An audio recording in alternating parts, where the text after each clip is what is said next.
안녕하세요. 저는 경기도에 살고 있는 30대 여자입니다. 저는 치과에서 페이 닥터로 일하고 있어요. 오늘은 오전 진료만 있는 날인데 진료를 끝내고 사연을 듣다 문득 저의 이야기도 들려드리고 싶어서 사연을 쓰게 됐어요.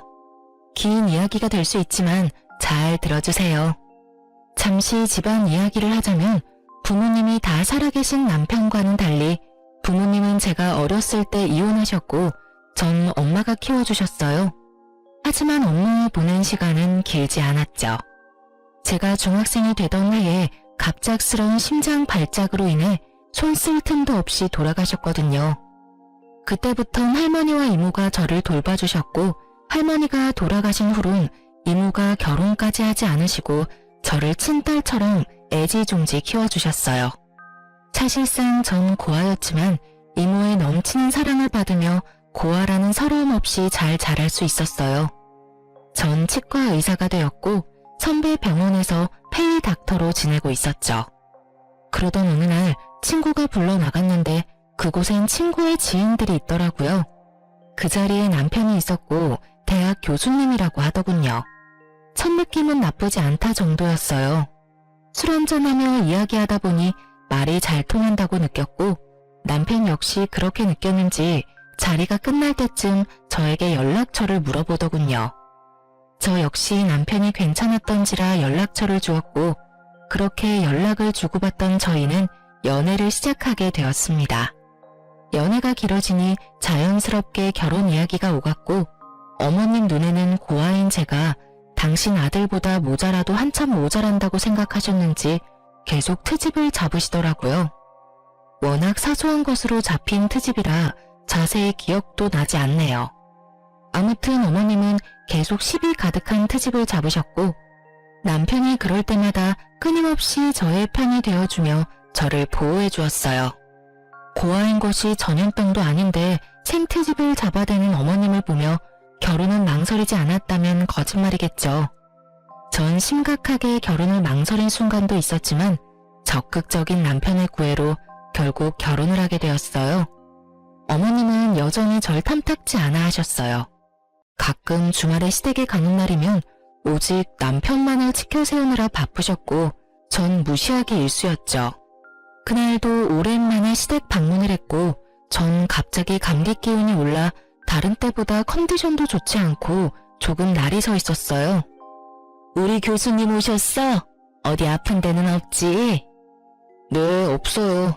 전 괜찮은데 이 사람이 감기 기운이 있어서 컨디션이 안 좋아요. 오늘은 식사는 안 하고 그냥 갈게요. 감기?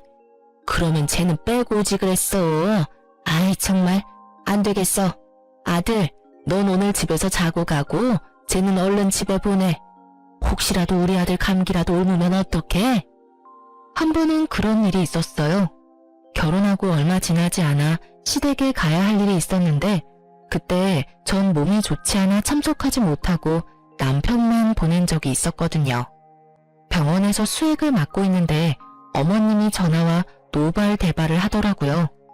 배운 것이 없어서 그렇다며 정상적인 어른이라면 해선 안 될 말까지 하시는데 그때 정말 싸울 기운이 없어 듣고만 있었더니 남편이 어머님께 화를 내는 소리와 함께 전화가 끊기더군요.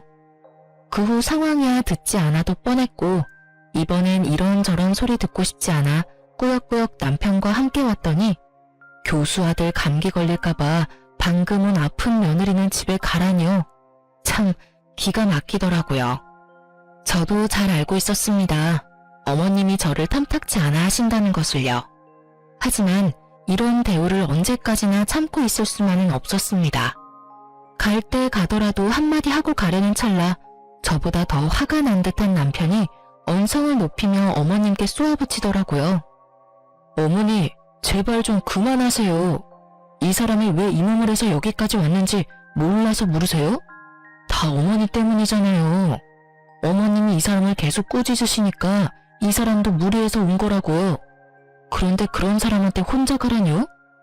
최 교수, 엄마는 그런 게 아니라 정말 우리 교수님이 감기라도 옮을까봐 걱정되어서 그랬어. 엄마는 최 교수 걱정되어서 그런 건데 이게 이렇게 화낼 일이야? 그깟 감기 좀 걸리면 어때서요? 아, 됐어요. 저희 이만 가볼게요. 한동안은 집에 오는 일은 없을 것 같아요. 어머니 말씀대로라면 아버지나 어머니한테 감기라도 옮기면 큰일일 테니까요. 가자, 여보. 인사드린다고 괜히 입 열지 마. 그러다 어머니 감기라도 걸리시는 날엔 큰일 나니까. 안녕히 계세요 라는 그 뻔한 인사도 하기 싫은 제 마음은 어떻게 알았는지 제 입을 막아주고선 제 손을 이끄는데 얼마나 든든했는지 몰라요. 집으로 돌아가는 차 안에서 제가 감동을 하여 젖은 눈빛으로 남편을 바라보니 이렇게 말하더군요. 내가 대신 사과할게. 미안해, 여보. 어머니가 원래 저런 사람은 아니었는데 왜 저러시나 모르겠어. 어머니 눈엔 내가 당신한테 한참 모자란다고 생각하시겠지.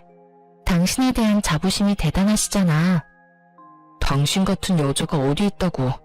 내가 미안해, 정말. 아니야, 나 진짜 괜찮아. 아니, 괜찮아졌어. 사실 나 어머님께 따져 묻고 다신 시댁은 발길도 안 해야지 했었거든? 그런데 당신이 나서서 그렇게 해주니까 속이 확 풀리는 거 있지? 우리 남편 역시 든든해. 매번 내 편해줘서 고마워. 당연한 거지. 당신 마음 100번 이해해. 그래서 하는 말인데 굳이 무리해서 우리 집에 갈 필요 없어. 나의 아들이니까 어쩔 수 없이 가끔은 가야 하겠지만 당신은 당신 마음 가는 대로 해. 이런 대접 받으면서까지 며느리 돌이 다 하라고 하고 싶은 마음은 없으니까. 알겠지? 이렇게까지 말해주는 남편을 보고 있자니 파혼하지 않고 결혼까지 하길 잘했다는 생각이 들더라고요. 지금 저의 눈에 비친 남편은 누군가의 아들이 아닌 완벽한 저의 편, 든든한 제 가족이었으니까요. 어쨌든 전 그날 이후 어머님의 연락은 일절하지 않았어요. 저를 탐탁지 않게 여기는 어머님께 갖은 아양을 떨며 잘 보일 생각이 전혀 없었기 때문이죠. 그저 최소한의 인간 도리만 하며 지냈어요. 그러던 어느 날 어머님이 연락도 없이 제가 근무하고 있는 병원으로 찾아오셨더군요. 제가 그리도 마음에 들지 않는다고 하시던 분이 또 의사 며느리는 자랑하시고 싶은 것인지 친구분들까지 대동하시고요. 어머님의 그런 행동이 참 이해가 되지 않더군요. 갑자기 밀고 들어온 것도 기가 차는데 그 뒤 이어지는 말과 태도는 더 어이가 없었어요. 어머님, 연락도 없이 무슨 일이세요? 치과에 왜 왔겠니? 여기 내 친구들인데 검진해야 한다고 해서 내가 데리고 왔다. 한번 살펴보고 치료해야 할 거 있으면 치료 좀 싹 해주렴. 떼인 돈 받으러 온 사람 마냥 다짜고짜 진료를 봐달라고 하는데 할 말이 없더라고요.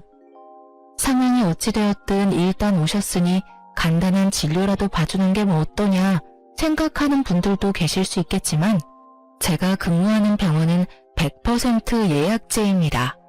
이미 예약하신 분들도 기다리고 계셨고 수술 스케줄도 있어 중간에 끼워 넣을 수 있는 틈이 전혀 없는 상황이었어요. 어머님, 저희 병원은 예약제라서요. 이미 예약하신 환자분들이 기다리고 계세요. 오래 기다리신 환자분도 계셔서 먼저 해드리는 건 곤란하고요. 일단 예약하신 환자분부터 진료 좀 할게요. 뭐? 그런 게 어디 있니? 가족이 왔으면 가족 먼저 해줘야지. 넌 그 정도 유도리도 없니? 난 절대 기다릴 생각 없으니 예약이고 뭐고 얼른 우리부터 해줘. 해달란 말이야. 그렇게 우기셔도 안 되는 건 안 돼요, 어머님. 일단 여기 실장님하고 상담하셔서 예약 먼저 해주세요. 우겨? 너 그게 무슨 말본새야? 이렇게 된 이상 난 무슨 일이 있어도 오늘 진료 보고 갈 테니 그런 줄 알아. 얼른 내 친구들 봐주지 못해? 나이도 지긋하신 분이 어린아이처럼 우겨대는데 말 그대로 미쳐버리겠더라고요. 무력으로라도 쫓아야 하나 남편에게 연락해야 하나 고민이 많아지는 순간 예상치 못한 도움을 받게 되었어요. 모든 상황을 지켜보던 예약 환자분들이 나서서 저의 편을 들어주기 시작하시더라고요. 정말 못 듣고 있겠네. 여기 기다리고 있는 사람들 안 보여요? 그러게요. 요즘 저런 시엄마가 어디 있어? 며느리 일하는 병원에 와서 이런 행패가 어디 있어? 난 다 모르겠으니까 순서나 꼭 지켜주세요. 다 아파서 오는 사람들인데 가족이고 나발이고 그런 게 어디 있어요? 그러니까요. 이게 무슨 민폐야? 의사 며느리 업고 다녀도 모자랄 판국에 일하는 직장까지 찾아와서 나 같으면 당장 이혼하지. 저걸 어떻게 참아? 선생님, 그러지 말고 이혼하세요. 내가 좋은 남자 소개해 줄 테니까. 선생님 정도면 남자들 줄 선다고요. 이윽고 이혼이라는 말까지 나오니 시모의 얼굴이 홍당무가 되어버렸더군요. 상황이 이렇게 돌아가자 시모는 아무 말도 하지 못하고 친구분들이 나서 거듭 죄송하다고 하며 시모를 끌고 나가시더라고요. 그 후로도 환자분들이 제 편을 들어주시는데 민망하기도 하고 통쾌하기도 했어요. 그렇지 않아도 바쁜데 시모와의 실랑이로 시간이 더 지체되었던 터라 정신없이 쉬지도 못하고 진료 마치고 집으로 돌아가는 길, 시모한테 연락이 엄청 많이 와 있더라고요. 전화도 전화였지만 문자도 엄청나게 와 있더군요. 물론 내용은 떠올리고 싶지도 않은 내용이었고요. 전 대꾸할 가치도 없는 연락을 가뿐히 무시하곤 무거운 몸을 이끌고 집으로 향했어요. 오늘 참 고단한 하루였다고 생각했는데 저의 고단한 하루는 이제 시작이었더라고요. 현관문 앞에 도끼로 가득한 시모가 절 기다리고 계셨으니까요. 넌 왜 이제 오는 거야? 전화는 왜 안 받아? 아니, 도대체 최 교수한테 뭐라고 했길래 비밀번호를 못 알려준다고 그러는 거니? 네가 뭔데 내가 이런 수모를 겪어야 해? 이게 무슨 망신이냐고. 이렇게 쏟아내던 시모는 제가 가까이 다가가자 다짜고짜 뺨을 날렸죠. 정신이 멍해지고 그 어떤 말도 생각나지 않더군요. 그때 시모 입에서 제 정신을 깨워줄 말들이 쏟아져 나오기 시작했어요. 이런 버르장머리도 없는 년, 네가 감히 내 친구들 앞에서 내 망신을 줘? 그깟 이빨 좀 봐주는 게 뭐가 그리 힘들다고? 이래서 부모 없는 것들은 티가 난다니까. 괜히 내가 널 싫어한 게 아니라고. 네가 그렇게 본데 없이 굴면 하늘에 계신 네 부모만 욕먹는다. 내가 너 이렇게 못 배운 티 낼까봐 널 받아들이기 싫었어. 알겠니? 내 친구들 앞에서 무슨 망신이야? 그간 쌓아왔던 내 위신이 한 방에 무너져 내렸어. 너 어떻게 책임질 거야? 그걸 왜 제가 책임지나요? 애초에 어머님이 무대포로 밀고 들어오셔서 이 사달이 났잖아요. 그리고 여기서 왜 저희 부모님을 들먹이세요? 그럴 자격이 있다고 생각하세요? 이것 봐. 이 순간에도 눈 똑바로 뜨고 말 대꾸하는 꼴이라니. 되먹지도 못한 것이 독하기까지 해. 눈물 한 방울 흘리지 않고 어른 노려보는 것 좀 봐라. 그렇게 노려보면 내가 무서워할 줄 아니? 왜 네 부모를 들먹이냐고? 내가 불쌍해서 그런다. 이런 것도 자식이라고 낳고 기뻐했을 네 부모가 불쌍해서 그래. 이 말 같지도 않은 폭언들을 듣고 있는데 정말 어른만 아니면 욕을 하며 딱이라도 때려버리고 싶더군요. 머리 끝까지 화가 올라 온몸이 부들부들 떨리면서 이성의 끈이 끊기려는 순간 다급히 다가오는 발소리가 들렸고 이내 제 앞을 막아서는 남편의 뒷모습이 보이더라고요. 그리고는 정신을 차렸을 땐 절규 소리와 함께 남편의 손에 끌려가는 시모 모습이 보이더군요. 무슨 잘못을 했을까? 도대체 무슨 잘못을 했길래 뺨까지 맞고 이런 말까지 들어야만 했을까? 이런 생각들만 가득했어요. 도무지 이해되는 것이 단 하나도 없었죠. 전 옷도 갈아입지 못한 채 소파에 멍하니 앉아 있었고 남편이 들어오더군요. 여보, 괜찮아? 어디 봐봐. 여기지? 많이 아팠지? 여보, 나 진짜 이해가 되지 않아. 내가 그렇게 잘못한 거야? 이런 취급을 받을 만큼? 아니야, 절대 아니야. 그런 생각은 하지도 마. 당신 잘못은 조금도 없으니까. 앞으로 우리 집엔 가지도 말고 오는 연락도 받지 마. 아예 차단해버려. 맞은 데는 어때? 진짜 너무 속상하다. 내가 좀 더 일찍 왔어야 했는데 미안해. 남편의 걱정스러운 말을 듣고 있는데 그제야 눈물이 나더라고요. 한 번 터진 울음은 멈추지 않았고 남편의 품에서 한참을 울다 잠이 들었어요. 그날 이후 시댁에선 아무런 연락이 오지 않더군요.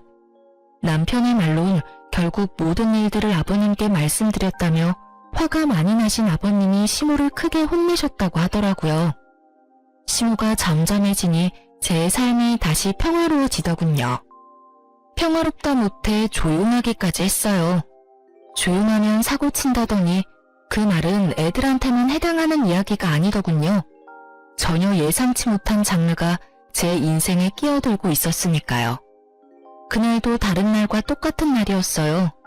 오전 진료만 있는 날이라 다른 날보다 이른 시간에 집에서 나섰고 그런 저에게 샌드위치까지 만들어 챙겨주는 다정한 남편. 모든 것이 완벽했어요. 진료가 시작되었고 그 환자분이 제 앞에 나타나기 전까지는요. 신규 환자로 병원을 찾은 그분은 어머님과 함께 오셨던 친구분들 중 한 분이었고 저에게 멋쩍은 듯 인사를 건네더군요. 잘 지냈어요? 내가 요즘 이빨이 아파서 여기저기 찾아봤는데 선생님이 친절하고 꼼꼼하다고 하길래 염치불고하고 찾아왔어요. 그땐 정말 미안했어요.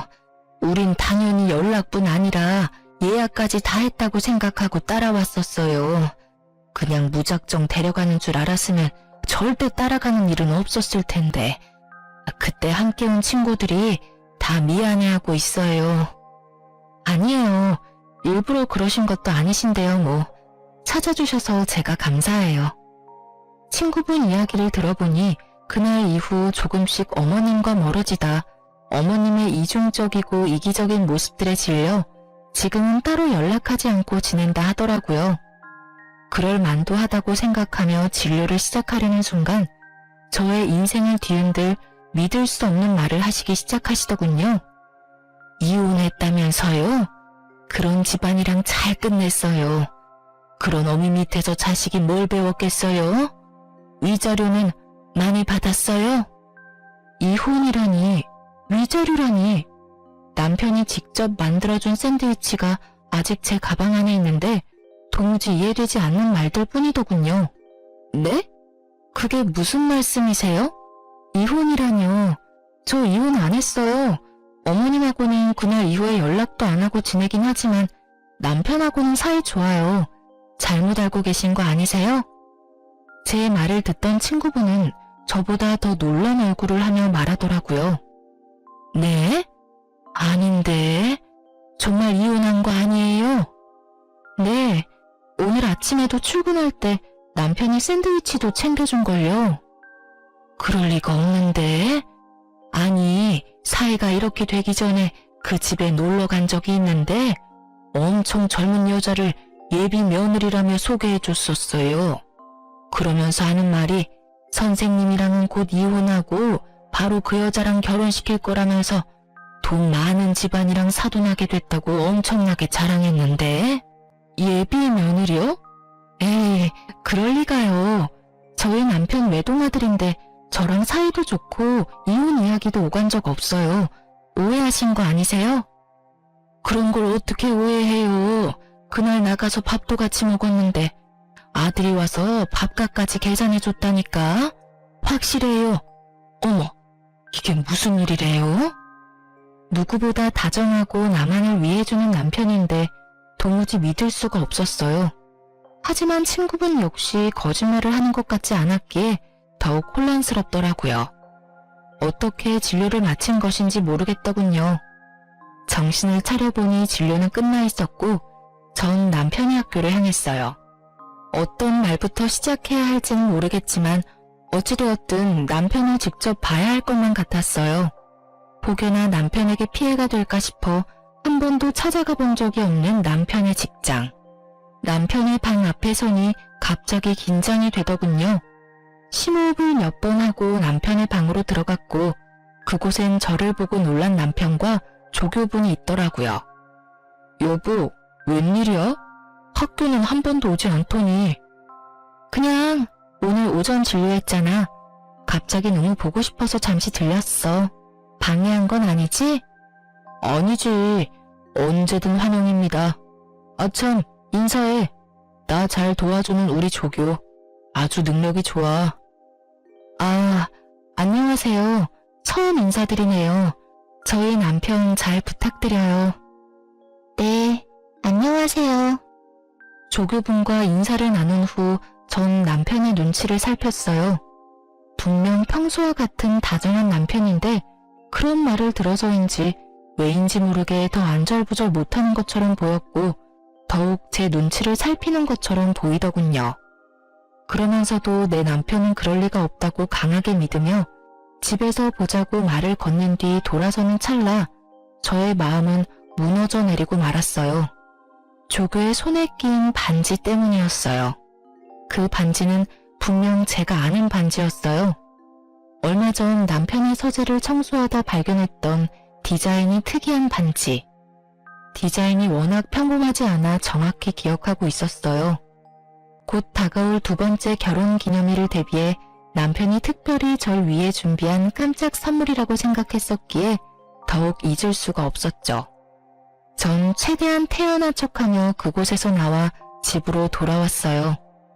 반지를 보고도 이때까진 모든 것을 부정했던 것 같아요.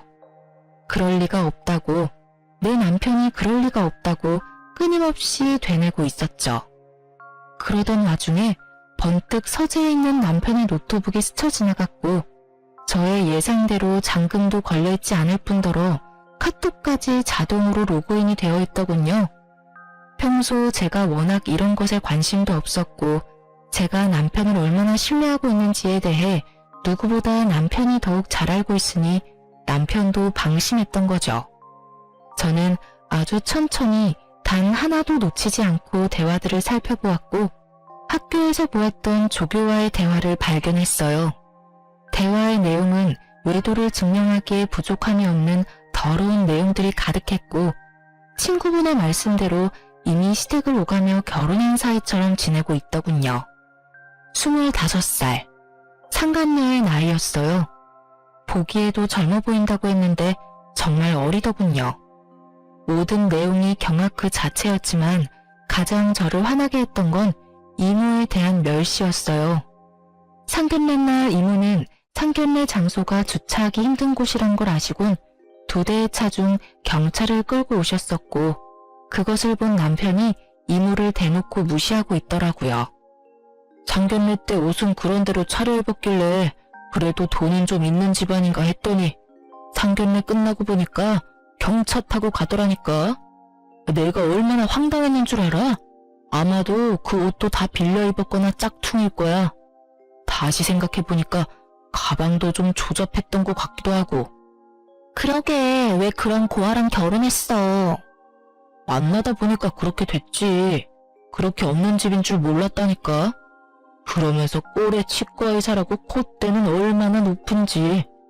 어머니는 어머니대로 날리고 와이프는 와이프대로 날리고 나도 중간에서 지쳤어. 손이 떨리더군요.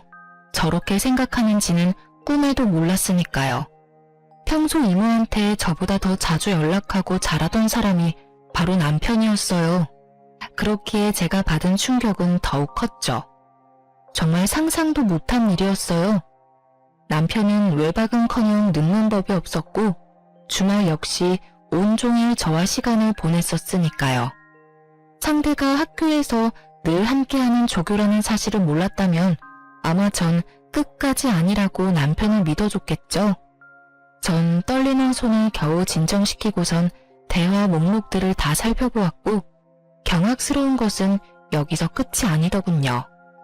어머님과 나눈 대화도 남아있었는데 그곳엔 저에게 앞으로 절대 연락도 하지 말고 오늘 한 이야기는 절대 아버님에겐 티내지 말고 기다리라고 하더군요.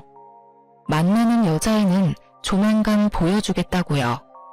날짜를 보니 어머님이 제 뺨을 날린 날이었는데 내용을 보아하니 그날 집으로 모셔다 드리며 외도 사실을 알린 것 같더군요. 충격에 빠진 제 머리와는 달리 손은 부지런히 대화 내용을 저장하고 있었고 전 증거를 더 모으며 때를 기다리기로 했어요. 그러면서 이모에게 모든 사실을 알렸죠. 이모, 내 남편 아니 이 빌어먹을 놈이 바람 피우고 있어. 그것도 25살 조교랑. 자세한 이야기는 만나서 이야기해 줄 테니까 우선 내가 뭘 해야 하는지부터 말해줘. 뭐? 그게 사실이야? 이 새끼를 진짜. 너 모은 증거 이모한테 다 보내고 사소한 거라도 다 모아놔. 내가 그놈 가만두지 않을 테니까. 이모는 이모대로 전 저대로 이혼을 준비하기 시작했어요. 전 아무렇지 않은 척 남편을 대했지만 생각보다 그건 참 힘든 일이더라고요. 특히 한 침대를 쓰는 것만큼은 도저히 할 수가 없어 가짜 기침을 해대며 감기를 핑계로 각방을 쓰자고 했어요. 여보, 나 아무래도 간호사한테 감기가 옮았나 봐. 컨디션도 심상치 않은 게 독감으로 이어질 것 같은데 한동안은 우리 각방 쓰자. 혹시나 당신까지 아프면 큰일 나. 아무리 그래도 각방은 좀 그렇지 않을까? 가족이라곤 우리 둘뿐인데 둘 중 한 사람이라도 멀쩡해야 병간호를 하지. 그렇긴 하지. 알겠어. 그럼 내가 서재 가서 잘 테니까 당신이 방에서 편하게 자. 저의 권유에 남편은 흔쾌히 알겠다고 하며 서재로 가더군요. 그렇게 전 혼자 방을 쓰며 이것저것 이혼을 준비했어요. 일단 병원을 쉬기로 했어요. 남편의 외도 사실을 알고 난 후 이런 어지러운 마음으로 환자를 볼 자신이 없어 선배이자 원장님께 상황을 잘 설명하고 한 달 동안 이혼 준비에 힘쓰기로 했어요. 외도로 인해 이혼을 준비하는 사연들을 들어보면 흥신소를 많이들 활용하시던데 전 그럴 필요도 없었어요. 상간녀가 친절하게 SNS에 다 올려주었으니까요. 올린 사진들을 훑어보니 남편과의 외도를 자랑하고 싶어 안달이 나 있더군요. 그래도 남의 시선이 신경 쓰이긴 했는지 남편의 얼굴만은 교묘히 가리긴 했지만 아는 사람이 보면 충분히 남편임을 알 수 있겠더라고요. 거기에다 예비 시댁, 예비 시어머니라며 어머님 얼굴 사진도 있더군요. 1년 가까이 된 것 같았어요. 남편과 만나기 시작한 기간이요. 집도 친구분에게 들은 것처럼 잘 사는 듯 했고요. 이 모든 것을 SNS 통해 다 알게 되었으니 굳이 흥신소를 거칠 필요가 없었겠죠? 어려서 그런지 거의 실시간급으로 사진들이 올라오는데 상간녀에게 고마운 마음마저 들더군요. 전 때를 기다리며 SNS를 계속해서 주시했고 올라오는 게시물을 통해 복수의 날이 정해졌죠. 그런 와중에도 남편은 변함없이 저에게 잘해주었는데 그런 모습이 더욱 소름이 끼치더군요. 정확히 일주일 뒤 결전의 날이 왔고 이모와 저는 그 인간들이 모인 장소를 향했어요.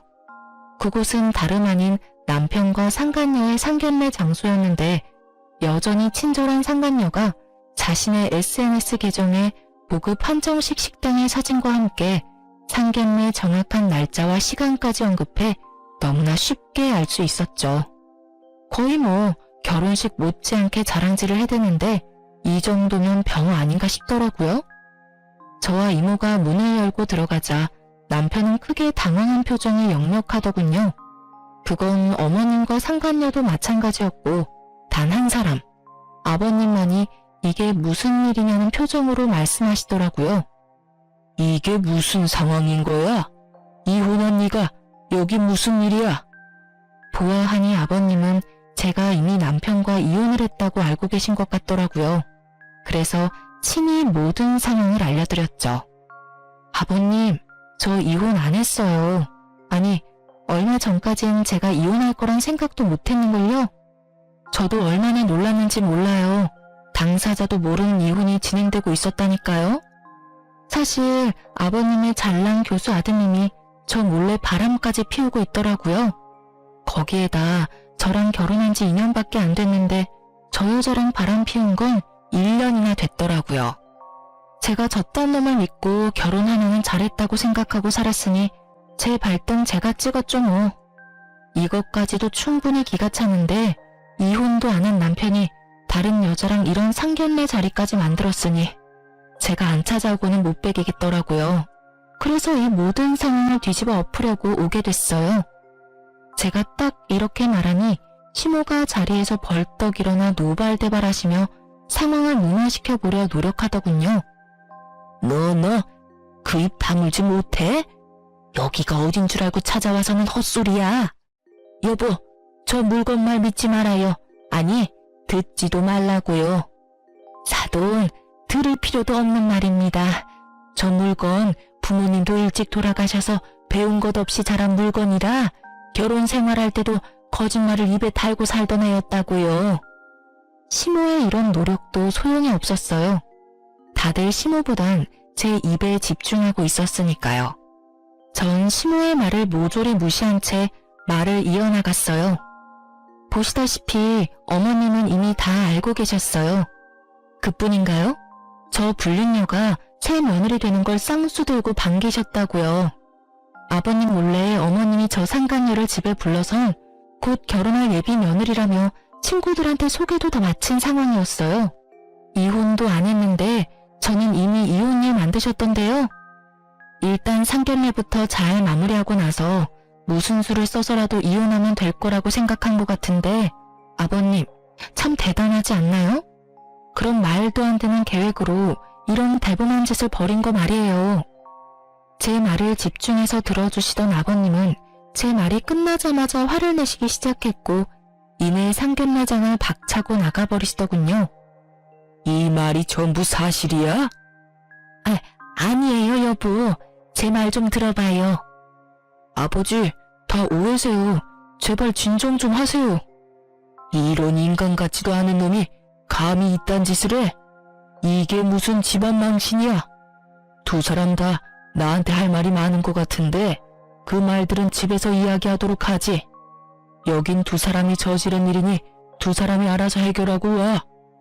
그렇게 아버님이 떠나시고 남은 사람은 상간녀와 상간녀의 가족들 그리고 저와 이모의 시선을 한 몸에 받고 있는 시모와 남편 놈뿐이었죠. 그렇게 저와 이모는 매서운 눈빛을 두 사람에게서 거두지 않았고 상견례 장소엔 정적만이 흐르고 있었어요. 그 순간 상간녀의 아빠가 다가와 이모에게 고개를 숙이며 인사를 건넸어요. 안녕하세요 선배님. 오랜만입니다. 그래 김 검사 잘 지냈어? 잘 지냈냐고 하기엔 상황이 좀 그렇긴 하네. 그러게요. 이런 상황이 선배님을 만나게 될지는 상상도 못했는데 제가 참 면목이 없습니다. 네, 사실 남편이 그렇게 무시하던 이모는 과거 검사였어요. 엄마가 돌아가시고 저를 맡아 키워주시던 할머니마저 돌아가시고 난 후 이모는 절 도맡아서 키워주셨고 제가 고등학교에 입학하던 해에 본격적인 공부 뒷바라지를 해주겠다며 일을 그만두셨던 거였어요. 그 후 변호사 사무실을 차리셨고 최소한의 의뢰만을 받으며 저에게 온 신경을 쏟아주셨었죠. 상간녀의 아빠는 그런 이모의 후배였어요. 사실 저도 이런 인연까진 몰랐던 터라 놀라웠는데 시모와 남편놈은 놀람을 넘어서 핏기가 사라진 얼굴로 냉수만 계속 들이키고 있더군요. 면목은 무슨, 미리 말 못해줘서 미안해. 사실 우리 조카가 김 검사 딸 사진 보여줄 때 진작 알았어. 김 검사 카톡에 딸 사진이 많잖아. 그래서 진작 알았는데 차마 미리 말을 못하겠더라고. 많이 놀랐지? 세상 참 좁아. 이렇게까지 엮이는 걸 보면 말이야. 그러게나 말입니다. 그런데 선배, 딸아이 말로는 집안끼리 격이 맞지 않아 자주 부딪히다 이혼까지 하게 됐다고 하던데 이해가 잘 되지 않네요. 선배네 집이 격이 맞지 않을 리가 없을 텐데요. 그게 나 한동안 백수로 지내고 있을 때 우리 조카가 결혼했었거든. 조카 시집도 간다고 하고 이제 의뢰나 왕창 받아볼까 해서 사무실 이전 준비하면서 놀고 있을 때라 내 직업이 뭔지 몰랐을 거야. 거기에다가 상견례 자리에 경찰을 끌고 갔더니 그 모습을 보고 가진 것 없는 집안이라고 생각했겠지. 아무리 그렇다고 한들 바람 피우는 것도 어이가 없는데 뭐? 우리 조카가 이혼을 해? 내가 지금 어떤 마음으로 저 인간을 살려두고 있는지 김 검사는 상상도 안 될걸?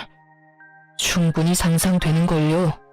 저도 지금 생각 같아선 어디 하나 분지르고 싶은 걸 겨우 참고 있으니까요.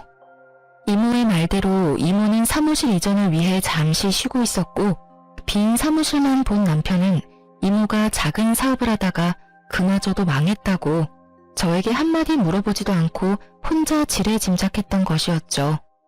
거기에다 상견례 자리에 경차까지 끌고 갔으니 그 짐작에 확신했던 것이었어요.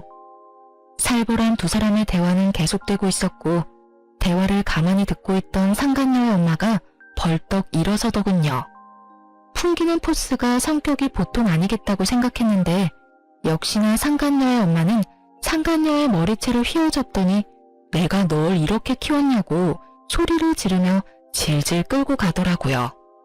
그 뒤를 나머지 가족들도 뒤따르며 남편을 죽일 듯이 바라보더군요. 특히 상간녀의 두 오빠의 눈빛이 아주 예사롭지 않았어요. 저를 배신해가면서까지 그렇게 사랑한다던 여자가 끌려가는데도 남편은 찍소리 못하고 벌벌 떨고만 있더군요. 그저 사색이 된 얼굴로 저와 이모의 눈치를 살필 뿐이었어요. 참 한심하더라고요. 적어도 자기가 진심으로 사랑한다던 여자쯤은 지켜낼 줄 알았더니 그런 의지조차 없어 보였으니까요. 시모꼴도 한심하긴 매한 가지였어요. 텅 빈 눈동자로 망연자실이라도 한 듯 바닥에 주저앉아 혼이 나가 있었으니까요. 상간녀를 비롯해 상간녀의 가족들이 모두 사라지고 나서야 정신을 차린 남편놈이 갑자기 무릎을 꿇고 빌기 시작하더라고요. 여보, 내가 정말 잘못했어. 내가 당신을 얼마나 사랑하는지는 누구보다 당신이 더 잘 알잖아. 그래, 사랑했지. 아니, 사랑한다고 알고 있었지. 한때는 당신이 내 편이라고, 내 가족이라고 믿어 의심치 않았었지. 왜 그런 식으로 말을 해? 왜 과거형으로 말하냐고. 난 지금도 그래. 난 여전히 당신 편이고 당신 가족이야. 정말이야. 나 믿지? 지금 이 상황 다 설명할 수 있어. 그러니까 날 믿고 일단 집에 같이 가자. 내가 집에 가서 다 설명할게. 응? 굳이 설명할 필요 없어. 당신이 어떤 생각을 가지고 있는지는 이미 당신이랑 그 여자랑 나눈 대화에서 다 봤으니까. 그걸 어떻게... 설마 내 카톡 다 본 거야? 이제야 그걸 알았어? 생각보다 당신 머리가 좋진 않구나. 당신을 단 한 번도 의심하지 않은 나도 나지만 당신도 어떤 면에선 참 대범하다니까. 바람 피우는 사람이 어떻게 그 빼도 박도 못하는 증거를 집에 버젓이 둘 수가 있어? 뭐, 그 덕분에 난 쉽게 여기까지 올 수 있게 됐지만 어찌되었든 당신 진심 따위 잘 알았고 당신은 내 편, 내 가족 다 해. 난 이제 당신 가족 같은 거 하지 않을 생각이니까. 우리 이혼하자. 여기 이혼 서류. 도장 예쁘게 찍어서 법원에서 봐. 그렇게 전 이혼 서류를 건네고 이모와 그 자리를 벗어났고 이모가 타고 온 외제차에 올라타 버렸어요. 사실 이모가 소유하고 있는 외제차는 길 가면 누구나 쳐다볼 법한 2억이 넘는 고급 외제차였어요. 하지만 운전하기가 불편하기도 하고 주변 사람들이 쳐다보는 게 신경 쓰인다는 이유로 매일 2천만 원짜리 경차를 타고 다니셨어요. 값이 10배나 차이 나는 외제차를 이모가 턱하니 여는 모습에 남편놈 눈알이 튀어나오려고 하더군요. 어찌나 볼만하던지. 뒤늦게 시모와 남편놈이 쫓아와 급하게 창문을 두드리기 시작하더군요. 당신 이 차는 뭐야? 이렇게 좋은 차가 아니었잖아. 아, 그 당신이 중고차니 뭐니 하던 경차? 그것도 이모차고 이것도 이모차야. 우리 이모 차 2대 쓰셔. 왜 날 속인 거야? 이모님이 검사라는 사실도 그렇고 이 차도 그렇고 왜 나한테 말하지 않은 거야? 당신이 사실대로 다 말해줬으면 이딴 상황까지 오지 않았을 거야. 난 속인 적 없어. 당신이 묻지 않았잖아. 당신이 혼자 온갖 상상으로 우리 이모 거지 만들기 전에 단 한 번이라도 나한테 물어봤으면 난 다 말해줬을 거야. 내가 묻지 않는다고 아무 말도 하지 않는데 말이 돼? 처음부터 날 속이려는 거였잖아. 묻지도 않는데 내가 왜 구구절절 설명해야 해, 굳이. 그렇게 억울해하지 마. 누가 보면 내가 당신 속이고 바람이라도 피운 줄 알겠어. 그리고 이왕 안 김에 한 가지 더 말해주자면 우리 이모 앞으로 받은 유산도 꽤 많아. 왜, 그 있지? 졸부. 우리 이모가 능력도 좋은데 졸부야, 졸부. 그러면 이만 가볼게. 법원에서 보자. 이모의 후배이자 상간녀의 아빠가 딸을 통해 전해 들은 가짜 이혼 사유에 대해 믿지 못하는 이유는 따로 있었죠. 저의 외가는 대대로 부유했고 할머니가 돌아가시며 하나 남은 자식이었던 이모에게 재산을 다 남기고 떠나셨으니 집안 격이 맞지 않다는 사유는 애초에 상간녀의 아빠가 듣기엔 말이 되지 않을 수밖에요. 이런 사실을 전혀 몰랐던 남편은 저보다 훨씬 어리고 검사 집안의 막내딸 상간녀에게 홀라당 넘어갔던 것이었죠. 마지막 말까지 전했겠다. 이모는 후련한 마음으로 차를 출발시켰고 사이드 미러를 통해 본 두 사람의 모습은 정말 통쾌 그 자체였어요. 시모는 그 자리에 주저앉아 울고 있었고 그놈은 허탈한 듯 실수를 터뜨리고 있더군요. 그렇게 남편과 법원에서 만나 이혼 서류를 제출했습니다. 구질구질하게 끝까지 매달릴 줄 알았던 전 남편은 자신이 생각해도 전혀 가능성이 없다고 느낀 것인지 생각보다 더 순순히 이혼을 해주더군요. 물론 제가 원하는 조건도 다 들어주었고요. 원하는 조건이라고 해봤자 빠른 이혼과 위자료뿐이긴 했지만요. 그리고 가장 큰 고민이었던 상간녀 소송은 진행하게 되었어요. 사실 이모 지인의 딸이라 어떻게 해야 할까 고민을 했는데 상간녀의 엄마에게 연락이 오더라고요. 다름이 아니라 상간녀 소송 고민하고 있다는 말을 애 아빠한테 전해들어서요. 네, 아무래도 이모랑 아신다고 하니 제가 소송까지 하기가 좀 그래서요. 굳이 제가 소송까지 하지 않아도 충분히 부모님께서 벌을 주실 것 같기도 했고요. 그러지 말고 진행하세요. 네? 상간녀 소송하셔도 됩니다. 애 아빠와 전 죄를 지었으면 벌 받아야 한다고 생각해요. 제 딸이지만 그쪽한테 씻을 수 없는 죄 지은 게 분명하고 제 딸이라고 해서 아빠의 인맥을 이용해 그 벌을 피하게 할 생각 전혀 없습니다. 그러니 상간녀 소송 진행할 생각이었다면 그냥 진행해달라고 부탁드리려고 전화했습니다. 그렇게 전 상간녀 소송도 진행했고 당연히 승소했습니다. 그 뒤로 두 연놈은 어떻게 됐냐고요? 일단 상간녀의 소식은 이모에게 전해들었는데 상간녀는 집과 인연을 끊고서라도 전 남편과 결혼하겠다고 고집을 피웠다고 하더라고요. 아무리 고집을 피워대도 부모님들이 설득되지 않자 결국 짐을 싸서 전시댁으로 가버렸고 그런 상간녀를 전시댁에서도 받아주지 않았다고 하더라고요. 그랬겠죠. 집을 버리고 온 상간녀는 더는 매력적인 며느리감이 아니었을 테니까요. 그저 가진 것 없는 어린 여자일 뿐이었을 테죠. 그렇게 버림을 받고 집으로 돌아온 상간녀는 그제야 큰 후회와 반성을 하고 있다고 하더군요. 그 반성이 진심인지는 저는 알 수 없지만요. 그리고 전 남편 역시 난리가 났다고 들었어요. 그 눈빛이 예사롭지 않던 두 오빠는 동생이 큰 잘못을 저지르긴 했으나 동생이 그렇게 사랑한다고 하니 참고 있었는데 가족과 영까지 끊어가며 사랑 찾아 떠난 동생이 결국 시댁에 버림받고 돌아왔으니 두 오빠는 더 이상 참을 이유가 없었죠. 학교로 찾아가 난동을 피웠다고 하더군요.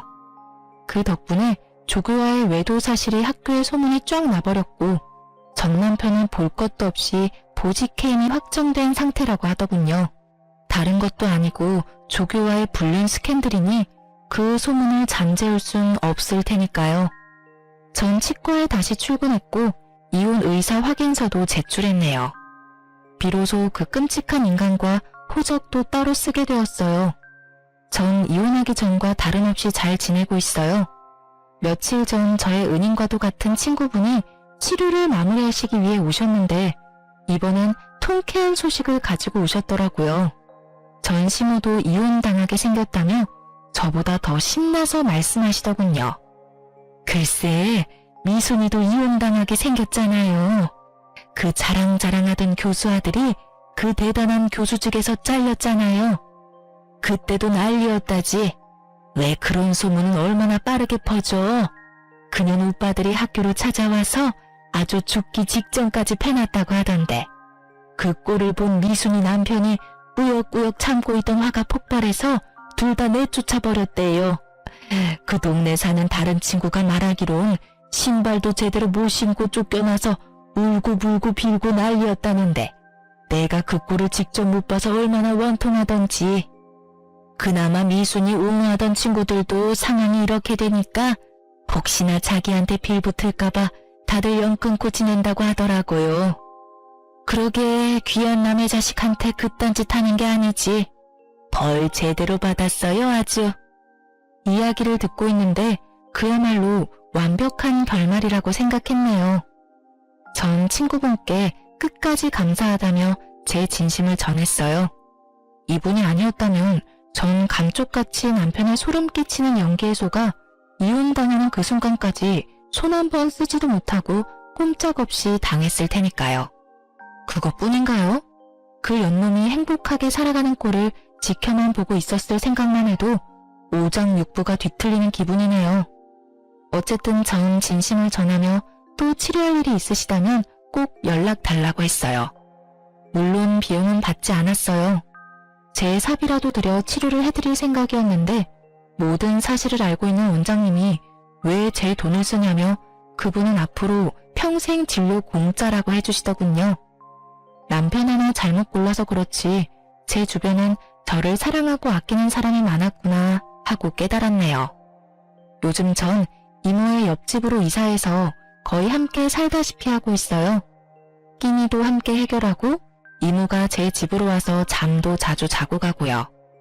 그럴 바엔 같이 살지 왜 하필 옆집인지 궁금해하시는 분들이 계실 텐데요.